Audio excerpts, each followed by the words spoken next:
Wow! Nice! Napakaganda ng tanawin. Diba? Dito ho tayo. Nang may pasyal ko kayo sa Garden Villa. Garden ba to? Anong garden to? Garden ng airport. Yes. Sa loob ng airport. Ha? Mm. Sa maganda ho dito. Maliwalas. Kaya kung kayo, Dito. ganda. Kaya kung kayo nagpapahinga, mahaba pa yung hantay nyo ng oras, punta lang kayo sa hotel nila. Anong name ng hotel nyo, Fred?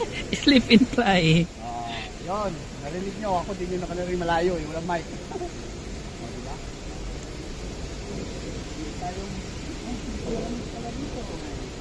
Hindi tayo na po. Mag-date muna. Kung napapagod kayo, dito kayo. Diba? Para walang iwas hotel na.